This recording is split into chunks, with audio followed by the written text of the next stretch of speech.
Hello students, we are going to start with new topic importance of pH in everyday life. ये topic हमारा acid base and salt से ही है. Clear. और इससे पहले जो लास्ट वीडियो थी हमारी उसमें हमने इंट्रोडक्शन टू पीएच पढ़ा था, जिसका लिंक आपको वहां पर मिल जाएगा. उसमें हमने देख लिया था कि पीएच क्या होता है, पीएच स्केल क्या है, उसमें एसिड और बेस का हम कैसे पता लगा सकते हैं. तो जो आज का हमारा टॉपिक है importance of pH in everyday life, ये बताता है कि पीएच का हमारी लाइफ में क्या इंपॉर्टेंस है या क्या रोल प्ले करता है. वो अगर एनवायरनमेंट में चेंज होता है या हमारी बॉडी में पीएच चेंज होता है, तो कई बार आपने नोट किया हो या कभी किसी से सुना भी हो कि अगर हमारी बॉडी का पीएच चेंज होता है तो किस प्रकार से हमें तनाव हो सकता है, हम डिप्रेशन में भी आ सकते हैं, हमें इफेक्ट करता है कैसे, ये सब आज हम पढ़ेंगे. क्लियर. अब हमारा next topic importance of pH in everyday life. क्या इम्पोर्टेंस है हमारी जो रेगुलर लाइफ है उसमें पीएच की क्या इम्पोर्टेंस होती है. तो ये बहुत इम्पॉर्टेंट रोल प्ले करता है हमारी एवरीडे लाइफ में. कैसे रोल प्ले करता है, आपको ये तो पता है कि स्टमक में हमारे क्या प्रेजेंट होता है, एसिड प्रेजेंट होता है जो डाइजेशन के लिए हेल्पफुल होता है ना. तो सबसे पहला जो टॉपिक हम लेंगे वो क्या लेंगे, pH in our digestive system. पहला टॉपिक हमारा क्या है, pH in our digestive system.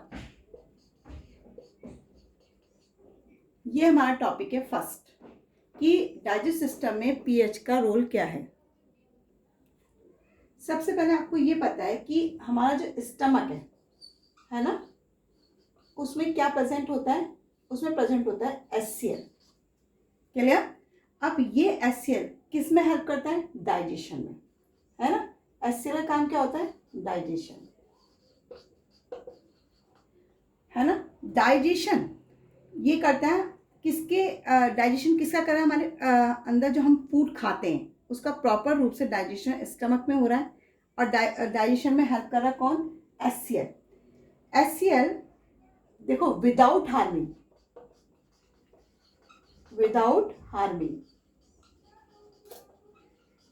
किसके हार्मिंग, किसको हार्म नहीं पहुंचाता ये, हमारे स्टमक को. Without harming the stomach.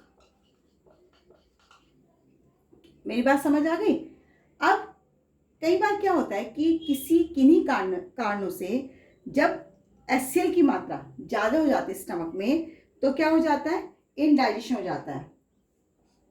किन्हीं कारणों से मतलब कोई भी कारण हो सकता है, जैसे कि ओवर ईटिंग, एक्सेस ऑफ क्या, एसिड इन द स्टमक. अगर एसिड की मात्रा स्टमक में ज्यादा हो जाती है तो क्या हो जाता है, कॉजेस इनडाइजेशन. समझ आया. और इन डाइजेशन का कारण मैंने क्या बताया था आपको, जैसे कि ओवर ईटिंग.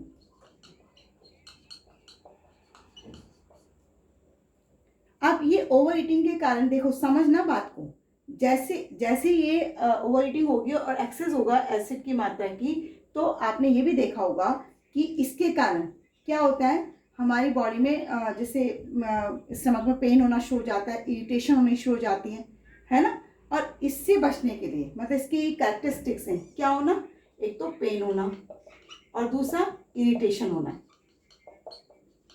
ये कैरेक्टरिस्टिक्स है किसके, जब हमारी बॉडी में एसिड की जो मात्रा है, क्वांटिटी है, वो क्या हो जाती है, एक्सेस हो जाती है, ज़्यादा हो जाती है. अब इसके लिए हम क्या करते हैं, इसमें रिलीफ लेने के लिए हम क्या करते हैं, वी कैन टेक बेस. यहाँ पर प्लस का साइन लगा रही हूँ क्योंकि प्लस का मतलब क्या हुआ कि जो एसिड है आपकी स्टमक में वो किससे रिएक्ट कर रहा है, बेस से रिएक्ट कर रहा है. क्लियर. तो हम क्या लेते हैं, वी कैन टेक क्या, बेस, है ना.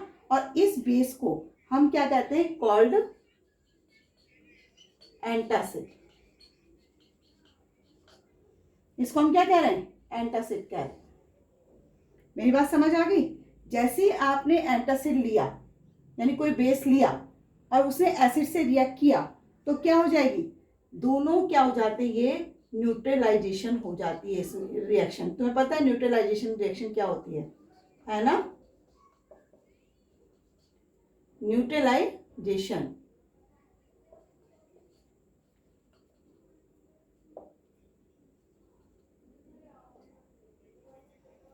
न्यूट्रलाइजेशन होगा यानी एसिड और बेस, ना तो अब वो एसिड रहा ना बेस रहा, जैसे ही न्यूट्रलाइज होगा वैसे ही आपको क्या मिलेगा? रिलीफ।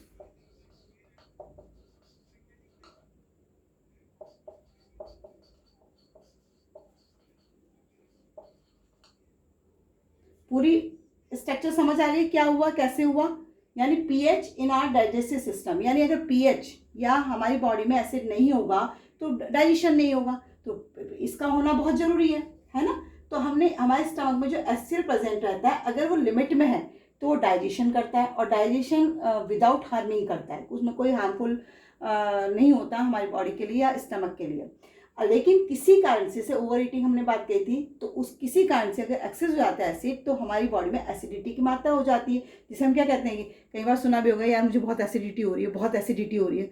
अब शादी वगैरह में जाते हो, ज़्यादा खा लेते हो, है ना, लिमिट ही नहीं रहती है, आज तो भाई मटर पनीर बना है तो खा लो, लेकिन वो क्या होगा? एक्सेस हो जाता है क्या? एसिड। अब उसको रिलीव करने के लिए आपको कोई बेस लेना पड़ता है ताकि रिएक्शन क्या हो जाए? न्यूट्रलाइज हो जाए और आपको रिलीफ मिल जाए। समझ आई? पूरी रिएक्शन समझ आ गई होगी। यहाँ पर मैंने एक एंटासिड का नाम लिया है। एंटासिड क्या होता है? देखिए एंटासिड का मीनिंग क्या होता है? एंटी एसिड, यानी कि किसी एसिड का एंटी या विरोधी, है ना? Antacid are a group of mild base, mild मतलब बहुत हल्का फुल्का बेस होता है, which have no toxic effect, इसका कोई टॉक्सिक इफेक्ट नहीं होता, कोई पॉइजनस इफेक्ट नहीं होता है ऑन द बॉडी, हमारी बॉडी पर। क्लियर? और इसका एग्जाम्पल क्या है? मैग्नीशियम हाइड्रोक्साइड, जिसे हम MgOH का होल्टो इसका फॉर्मूला है, और इसे मिल्क ऑफ मैग्नीशिया के नाम से भी जान जाता है। सेकंड इसका एग्जाम्पल है सोडियम हाइड्रोजन कार्बोनेट, जिसका फॉर्मूला NaHCO3 है ना? और इसे सामान्य भाषा में, है ना, जनरल लैंग्वेज में हम इसे क्या कहते हैं? बेकिंग सोडा कहते हैं, जो घरों में यूज होता है बेकिंग सोडा, है ना, जिसमें आप उसके छोले वगैरह में भी डाल देते हैं, वो बेकिंग सोडा यही है। ठीक है, समझ आया? टॉक्सिक जो हमारा इफेक्ट है बेस का कोई नहीं पड़ता, इसीलिए हम ये लेते हैं और ये एसिड से रिएक्ट करके उसे न्यूट्रलाइज कर देता है, और जिससे कि हमें क्या मिल जाता है? रिलीफ मिल जाता है। क्लियर? सेकेंड पॉइंट हमारा क्या है? PH change as the causes of tooth decay. Tooth decay मतलब होता है दांतों का सड़ना, है ना, दांतों में कैविटी बन जाती है ना, उसे कहते हैं टूथ डिके। अब देखो यहाँ पर क्या होता है, जनरली अगर आपको पता हो कि जब हम खाना खाते हैं यानी उससे पहले का जो हमारा माउथ पीएच होता है, समझना बात को, माउथ का जो पीएच यानी स्लाइवा जो होता है उसका पीएच कितना होता है? 7.4 होता है, यानी हल्का सा बेसिक होता है ना, क्योंकि 7 पे तो न्यूट्रलाइज हो जाता है, तो 0.4 अगर आगे चला गया तो हल्का फुल्का क्या होता है? वो बेसिक होता है। क्लियर? अब हम क्या करते हैं कि जब हम वी ईट फूड, और जो फूड हम खा रहे हैं वो कैसा हो? उसमें कंटेन हो थोड़ा बहुत शुगर, है ना, कंटेनिंग शुगर। समझ आ रही बात? अगर हमने कोई फूड खाया और उसमें क्या हो? उसमें शुगर की मात्रा हो, तो क्या होगा? हमारे माउथ में ये भी पता है आपको कि क्या प्रेजेंट रहते हैं? बैक्टीरिया। और बैक्टीरिया का काम क्या होता है? ये उसको क्या कर देते हैं? शुगर को ब्रेक डाउन करेंगे। जैसे ही ब्रेक डाउन करेंगे वो कन्वर्ट किस में हो जाता है? एसिड में। क्या मतलब क्या बनता है इससे? एसिड बनता है। मेरी बात क्लियर हो रही है कि जब हमने कोई फूड खाया जिसमें शुगर प्रेजेंट है, तो जो बैक्टीरिया हमारे माउथ में ऑलरेडी प्रेजेंट होते हैं, है ना, वो क्या कर देते हैं? इसको जो शुगर है उसको ब्रेक डाउन कर देते हैं, और ये sugar break down to form acid. और एसिड में क्या हो सकता है? जैसे लैक्टिक एसिड। समझ आया? ये बना। अब क्या होगा, अब जैसे ही लैक्टिक एसिड, यानी देखो पीएच हमारा सलाइवा का कितना है 7.4, जैसे एसिड बना तो यानी पीएच क्या हो जाती है, पीएच हमारी फॉल डाउन। तो pH of acid falls below कितनी हो जाएगी 5.5। समझ आया कि जैसे हमने कोई फूड खाया शुगर वाला और हमारे माउथ में जो बैक्टीरिया प्रेजेंट थे वो क्या कर देंगे, उसको ब्रेक डाउन कर देते हैं और किस में कन्वर्ट कर देते हैं, एसिड में, जैसे कि लैक्टिक एसिड। और जैसे ही लैक्टिक एसिड बनता है तो हमारे माउथ का जो पीएच है वो क्या हो जाता है, बिल्कुल गिर जाता है ना, और गिरकर कितना हो जाता है 5.5। अब क्या होगा, जैसे ही 5.5 होगा तो देखिए सुनो क्या होगा, एसिड्स क्या हो जाते हैं, एसिड्स बिकम स्ट्रॉन्ग। ये स्ट्रॉन्ग हो जाते, किसके लिए स्ट्रॉन्ग हो जाते, इनफ टू अटैक, किस पर अटैक करते हैं, to attack the enamel. Enamel जानते हैं ना, हमारा जो टीथ होता है ना, वाइट वाइट जो टीथ होता है ऑफ इनेमल ऑफ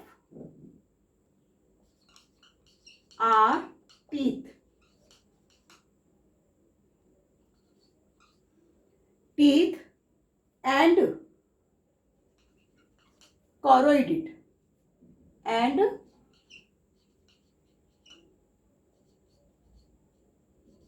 कॉरोइड का मतलब बिल्कुल टीथ को खा जाते हैं, देखा भी होगा कैविटी बन जाती है बीच में दांत के, वो कैविटी इसलिए हो जाती है कि जैसे ही एसिड स्ट्रॉन्ग होगा वो अटैक करेगा किस पर, इनेमल पर। इनेमल पर अटैक करते ही टीथ का जो इनेमल है हमारा वो उस पर अटैक करते ही क्या होगा, उसको खा जाएगा, धीरे धीरे उसको खाना शुरू कर देता है और इतना खा जाता है कि उसमें बीच में कैविटी बननी शुरू हो जाती है, उसे कॉरोइड कर देता है।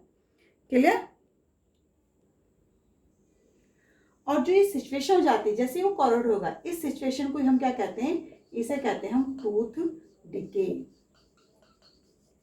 समझ आया, टूथ डिके क्या होता है, यानी दांतों का सड़ना, उसे कह रहे हैं हम टूथ डिके। मेरी बात क्लियर हो गई। अब जो हमारा टूथ इनेमल होता है वो भी सुनिए क्या होता है, देखिए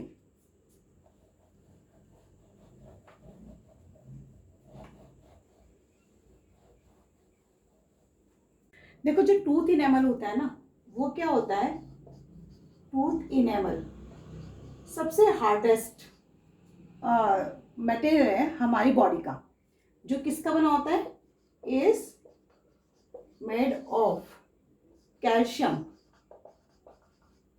फॉस्फेट।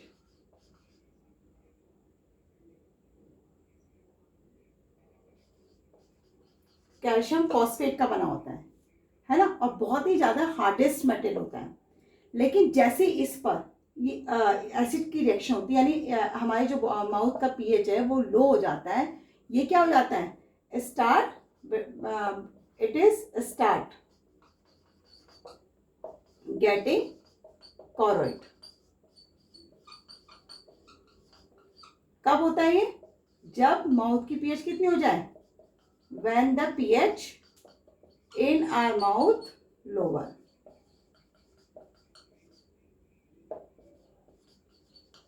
और लोअर कितनी होती है 5.5, ये आपको पता ही है।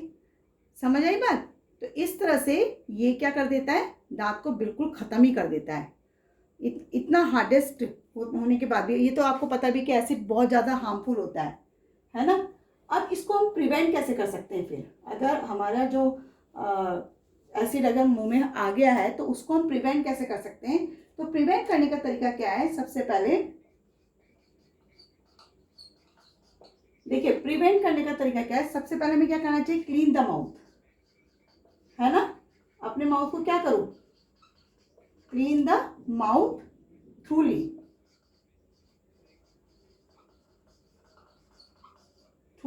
आफ्टर, कब करना चाहिए, आफ्टर ईटिंग फूड। ओके।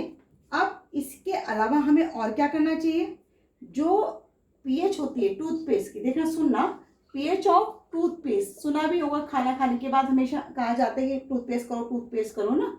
तो पीएच ऑफ टूथपेस्ट कितनी होती है, अबाउट ये होती है 8 होती है। सो जब हम इसका यूज करते हैं, टूथपेस्ट का यूज करते हैं,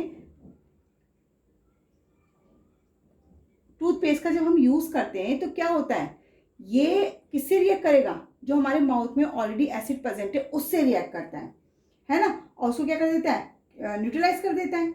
और न्यूट्रलाइज करते ही क्या हो जाएगा, ना एसिड रहेगा मुंह में, ना बेस रहेगा, और हमारा जो माउथ है वो टूथ डीके से प्रिवेंट हो जाता है। मेरी बात क्लियर हो गई कि नहीं हुई?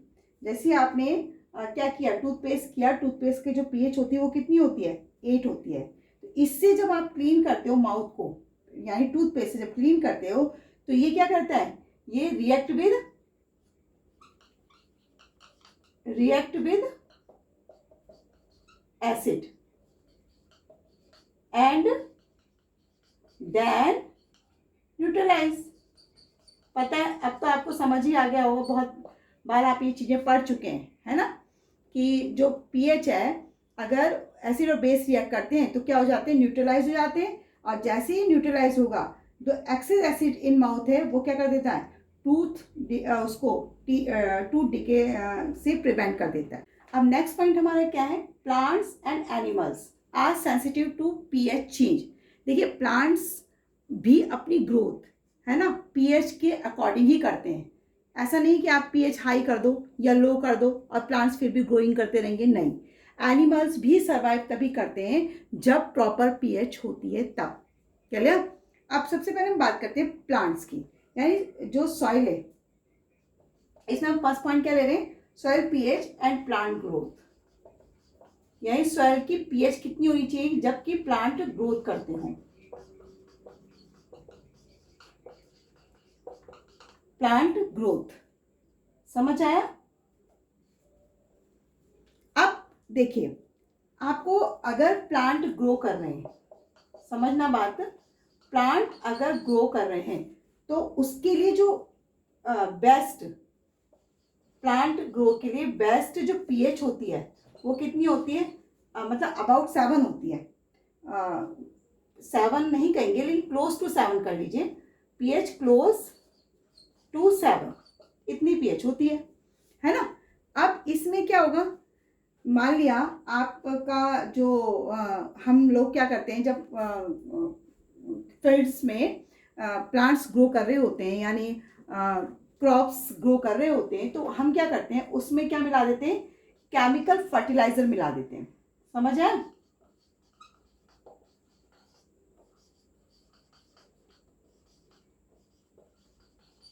केमिकल फर्टिलाइजर्स मिला देते हैं। अब ये केमिकल फर्टिलाइजर जैसे ही मिलाते हैं तो हमारी जो पीएच है वो क्या हो जाती है, अफेक्टेड। क्लियर? अब ये पीएच जब अफेक्टेड हो जाती है तो क्या होगा कि जब मान लो, एक बात ध्यान रखो, तो सॉइल जो होती है, if the soil too acidic और टू बेसिक, तो जो क्रॉप होगी या जो प्लांट्स होंगे वो क्या होंगे, badly grow. Plants grow badly या और डू नॉट ग्रो। समझ आया? अगर ज्यादा एसिडिक है या ज्यादा बेसिक है, उस कंडीशन में प्लांट या हमारी जो क्रॉप है वो हमें अच्छी नहीं मिलती है या वो ग्रो ही नहीं करते हैं प्लांट्स। इस कंडीशन से बचने के लिए हमें क्या करना पड़ता है, हमें उसे प्रिवेंट करना पड़ता है ना। तो प्रिवेंट करने के लिए हम क्या करेंगे, वो देखते हैं हम क्या करेंगे। सबसे पहले हम क्या करेंगे, मान लिया एसिडिक है, आपकी जो सॉइल है वो क्या है, टू एसिडिक।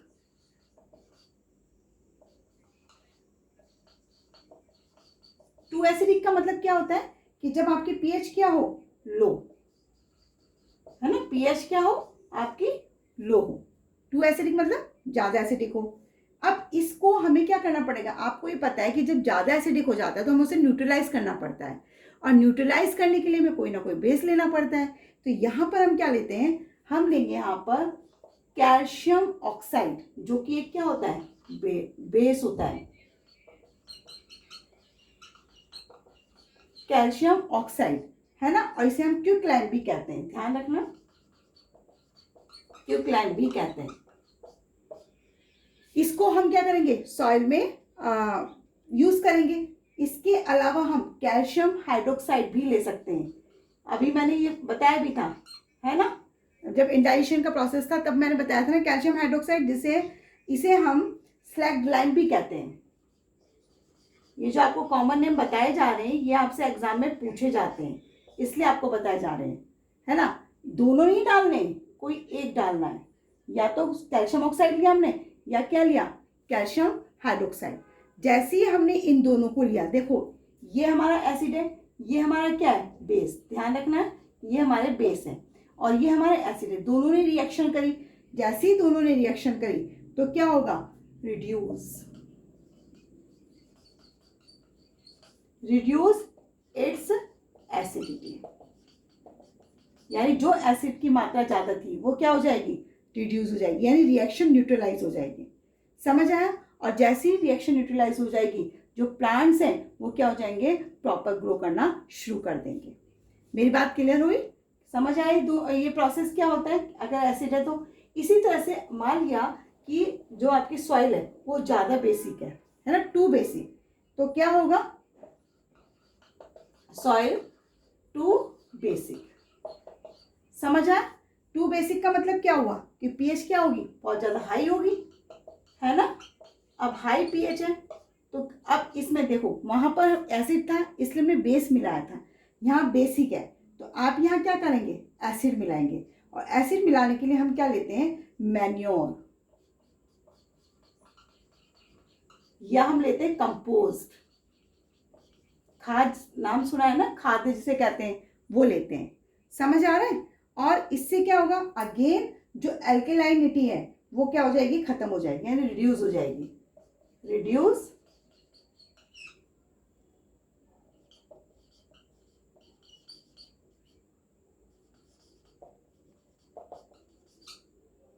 समझ आ गया क्या होता है। अब आपको इस सॉइल की पीएच मतलब आई मीन एसिडिटी ज़्यादा बढ़ जाती या बेसिडिटी ज़्यादा बढ़ जाती, तो हम क्या कर सकते हैं, उसको न्यूट्रलाइज करके और प्लांट को ग्रो कर सकते हैं प्रॉपर तरीके से। समझ आए। इसका मतलब क्या हुआ कि हर चीज़ लिमिट में अच्छी लगती है ना, चाहे वो कुछ भी हो, तो लिमिट में अगर रहेगी तो सही तरीके से काम होता है। अगर लिमिट से क्रॉस हो जाता है यानी कम या ज़्यादा हो जाता है तो वहीं वो चीज़ क्या हो जाती है, हार्मफुल हो जाती है। अभी हमने प्लांट्स की सेंसिटिविटी देखी, किसके कारण, पीएच के कारण, है ना। अब हम एनिमल्स की देखेंगे, तो यहाँ पर अगर एनिमल्स के साथ भी पीएच चेंज हो जाता है तो उस पर भी बैड इफेक्ट पड़ता है ना, pH change and survival animals. देखो हमारी जो पीएच होती है, यानी जो हमारी बॉडी है वो क्या करती है, वर्क जो करती है वो एक पर्टिकुलर रेंज में करती है। पीएच की जो रेंज होती है वो पर्टिकुलर होनी चाहिए, है ना। और उसकी जो पीएच होती है, यानी हमारी बॉडी की जो पीएच होती है वो नैरो कितनी होती है, narrow pH range of 7 to 7.8। इसमें हमारी बॉडी क्या करती है, प्रॉपर तरीके से वर्क करती है। अब ड्यू टू सम रीजन, अगर कोई रीजन हो जाता है तो क्या होगा, ड्यू टू सम रीजन, कुछ भी रीजन हो सकता है ना, तो उसमें क्या होगा, हमारी जो बॉडी है वो क्या हो जाती है, उसकी पीएच जो होगी वो डिस्टर्ब हो जाएगी। समझ रहे मेरी बात, पीएच क्या हो जाती है, डिस्टर्ब हो जाती है। और जिस कहाँ, इन द बॉडी। अब जैसे पीएच डिस्टर्ब होगी तो हमारे जो ऑर्गन्स हैं या जो हमारे बॉडी के जो ऑर्गन्स हैं या बॉडी है हमारी, वो वर्क करना क्या होगी, प्रॉपर तरीके से, जिस तरीके से वर्क करना चाहिए उस तरीके से वर्क नहीं कर पाती, है ना, वो सर्वाइव नहीं कर पाती है। इसका एक एक्वेटिक एनिमल्स का एग्जाम्पल हम लेते हैं। यहाँ पर क्या ले सकते हैं हम एग्जाम्पल,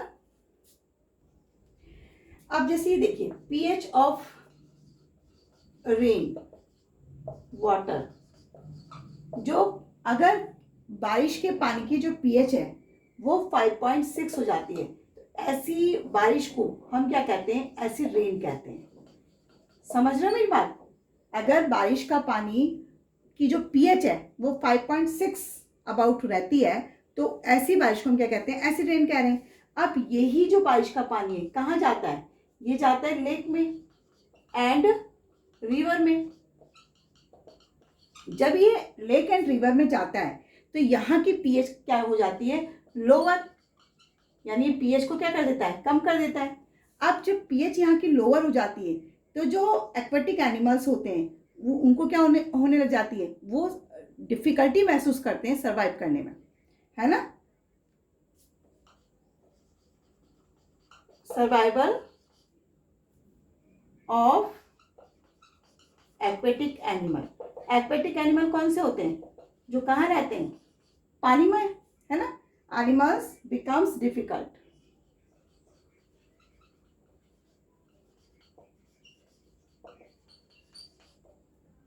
वो डिफिकल्टी महसूस करते हैं। तो ये रीजन क्या है, क्योंकि यहाँ पर क्या हो गई है, हाई एसिडिटी। समझ रहे हो मेरी बात? क्लियर हो गई होगी ना, कि हाई एसिडिटी होने के कारण लेक एंड रिवर का जो पानी है बहुत एसिडिक हो जाता है, जिससे कारण उन्हें डिफिकल्टी महसूस होती है कि इनको, एक्वेटिक एनिमल्स को, और जिसके कारण क्या होता है, वो क्या हो जाते हैं, किल, यानी मरना शुरू कर देते हैं, है ना। कौन, एक्वेटिक एनिमल, जैसे फिश, ये क्या होने लग जाएंगे, मरना शुरू कर देते हैं। अब हमें यहाँ क्या करना है, इसको न्यूट्रलाइज करना होगा। तो न्यूट्रलाइज करने के लिए हम क्या करते हैं, इसमें मिलाते हैं कैल्शियम कार्बोनेट। पानी में अगर हम कैल्शियम कार्बोनेट मिक्स कर देते हैं तो कैल्शियम कार्बोनेट मिक्स करते ही ये क्या हो जाता है, न्यूट्रलाइज। ये तो आपको पता ही है, न्यूट्रलाइज। और न्यूट्रलाइज होते ये क्या हो जाएंगे, प्रिवेंट। पूरा प्रोसेस समझ आया आपको? क्या मैंने बताया कि अगर एनिमल्स सर्वाइव करते हैं तो अगर उनकी पीएच चेंज हो गई है तो वो सर्वाइव प्रॉपर तरीके से नहीं कर पाते, एक पर्टिकुलर पीएच में ही, है ना, वो क्या करते हैं, सर्वाइव कर पाते हैं, है ना। तो पीएच ऑफ रेन, वाटर कितना है, 5.6, तो उस रेन को हम क्या कह रहे हैं, एसिड रेन कह रहे हैं। अब ये एसिड रेन कहाँ जाती है, लेक एंड रिवर में, तो वहाँ की पीएच को भी कम कर देगी, यानी हाई एसिडिटी कर देगी। तो उसमें जो एनिमल्स सर्वाइव कर रहे हैं वहाँ पर पानी में रहने वाले एक्वेटिक एनिमल्स, वो डिफिकल्टी महसूस करते हैं और हाई एसिडिटी के कारण वो क्या होने लग जाते हैं, मरना शुरू कर देते हैं। सारी kills the aquatic animals. Clear? और जब हम इसमें कैल्शियम कार्बोनेट मिक्स कर देते हैं तो यही वाटर क्या हो जाता है, न्यूट्रलाइज हो जाता है। देन इनको क्या हो जाता है, ये सारे एक्वेटिक एनिमल्स क्या हो जाते हैं, प्रिवेंट्स। समझ आए, prevents aquatic animals.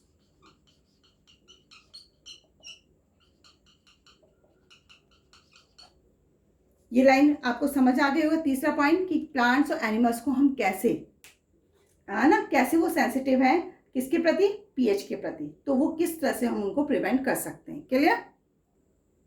Next point, self defence by animals and plants through chemicals warfare. देखो, सेल्फ डिफेंस यानी अपने आप की रक्षा करना, आत्मरक्षा, है ना, किसके द्वारा, एनिमल्स और प्लांट्स के द्वारा। और किसके थ्रू करना, यानी कोई केमिकल्स उनके ऊपर डालकर अपने आप को सेव करना या अपने आप को बचाना। इसमें अगर आपको ध्यान हो, वैसे तो आप लोग जानते हैं कि जो हनी बी होती है, हनी बी को सब जानते हैं ना, हनी बी जब होती है तो जो वो अपना डंक, है ना, अब किसी भी पर्सन पे की स्किन पे मारती है तो क्या होता है, आपने देखा होगा बहुत ज़्यादा क्या होता है, स्किन जो होती है हमारी वहाँ से इरिटेटिंग हो जाता है हमारे लिए बहुत ज़्यादा, है ना, और पेन होना शुरू हो जाता है। समझ रहे हो? तो हनी बी में जो स्टिंग थी, हनी बी की जो स्टिंग्स थी, जो हनी बी जो पर्सन पे इंजेक्ट करती है, इट इंजेक्ट मतलब उसमें डंक मारती है ना, इंजेक्ट। तो वो क्या करती है, वो करती है एक एसिड लिक्विड उसमें इंजेक्ट कर देती है स्किन में, है ना, इनटू अ स्किन। समझ रहे मेरी बात? Honey bee sting a person, it inject and acid liquid into a skin. ये एसिड लिक्विड क्या होता है? ये एसिड लिक्विड को हम कह सकते हैं फॉर्मिक एसिड। ये अगर आपको ध्यान हो, हमने शो में पढ़ा था, है ना, एसिड वाले उसमें देखा था चैप्टर में, या एसिड वाले वीडियो में हमने देखा था कि बहुत से एसिड है जिनके क्या क्या सोर्स हो सकते हैं। तो यहाँ पर जो acid honey bee acid liquid inject करती है किसी भी पर्सन में, वो एसिड कौन सा होता है? Formic acid. अब इसके कारण क्या होता है? बहुत ज़्यादा पेन और इरिटेशन होती है ना।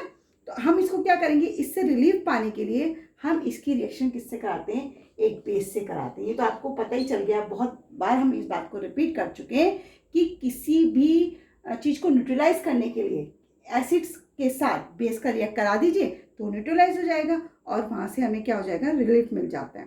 तो हम एक माइल्ड बेस, जो बेस होता है वो बहुत माइल्ड बेस होता है और जिसे हम क्या कहते हैं? बेकिंग सोडा, है ना। इसको क्या किया जाता है? रब किया जाता है। कहाँ पर किया जाता है? जहाँ पर वो इंजेक्ट हुआ था, है ना। रबिंग कहाँ पर किया जाता है? स्किन पर, जहाँ पर उसने काटा था। किसने? हनी बी ने। समझ आया? तो यहाँ पर जब जैसे आप उसको वो करोगे, इंजेक्ट कराओगे, तो क्या मिलेगा आपको? आपको मिलता है रिलीफ। यानी अब आप क्या हो जाते हो? उससे प्रिवेंट हो जाते हो। मेरी बात क्लियर हो गई? समझ आ गया कि क्या होता है हनी बी के स्टिंग के थ्रू? अभी हमने हनी बी का देखा, अब हम सेकंड देखते हैं, वास्प स्टिंग। देखो, अगर तुम्हें याद हो, वास्प स्टिंग पता है किसे कहते हैं? जो येलो कलर की नहीं होती है, जिसे हम हिंदी में भीड़ भी कहते हैं, भीड़ कहते हैं, है ना, उसे कहा जाता है वास्प स्टिंग। ये जब इंजेक्ट करती है, वास्प स्टिंग भी तो इंजेक्ट करेगी ना, ये भी तो अपने आप को सेव करती है, तो ये भी किसी पर्सन पे बैठ जाती है। तो ये क्या इंजेक्ट करती है? ये इंजेक्ट करती है एल्केलाइन लिक्विड, यानी एक बेस है, जैसे मैग्नीशियम हाइड्रोक्साइड, इस टाइप का, है ना। तो अगर ये बेस है तो क्या होगा? अब जैसे इसने स्किन पर, कहां पर किया इसने? ये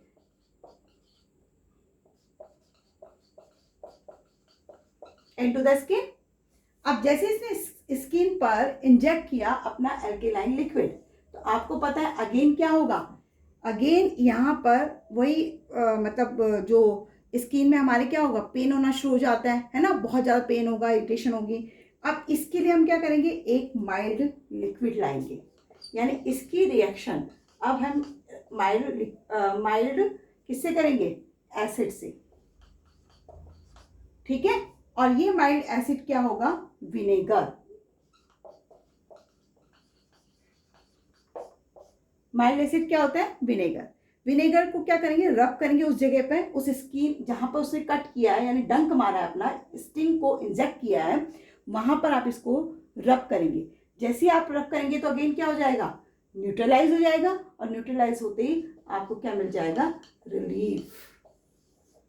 समझ आया वास्प स्टिंग का कि उसमें क्या होता है और किस तरह से हम उसको, उसके जो रिएक्शन है उसको दूर कर सकते हैं। यानी वो अपने आप को कैसे सेव कर रहे हैं, एनिमल्स हैं जो अपने आप को सेव कर रहे हैं हमसे, है ना।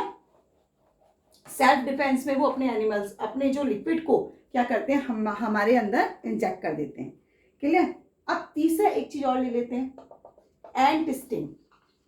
एंट चींटी जिसे कहते हैं, है ना। एंट भी क्या करती है?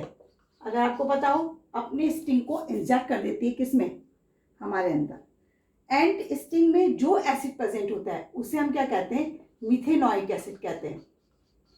फॉर्मिक एसिड या मिथेनॉइक एसिड एक ही बात है ना। ये मिथेनॉइक एसिड को इंजेक्ट करती है हमारे अंदर, और इसके कारण जैसे एंट हमें कट करती है, स्टिंग को इंजेक्ट करती है, तो इसके कारण क्या होता है? Burning pain. ऐसा लगता है बिल्कुल जैसे जल सा गया, वहाँ पे इतना इरिटेशन होती है, इतना बर्निंग पेन होता है ना। तो इसमें क्या होगा? अब इसकी रिएक्शन किससे कराओगे आप? अगेन एसिड है ना, तो इसकी रिएक्शन किससे कराओगे? माइल्ड बेस, और वो क्या होगा?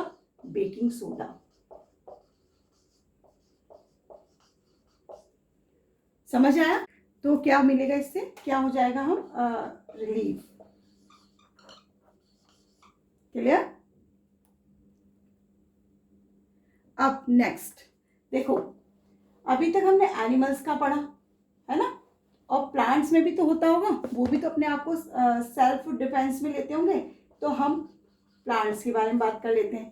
प्लांट्स में अगर आपने ध्यान दिया हो या पढ़ा हो तो लीव्स होती हैं, leaves of nettle plants. Nettle plant सुना है ना, nettle plant,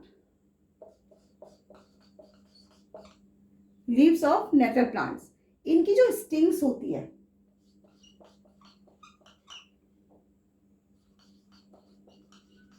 stings hair of nettle leaves,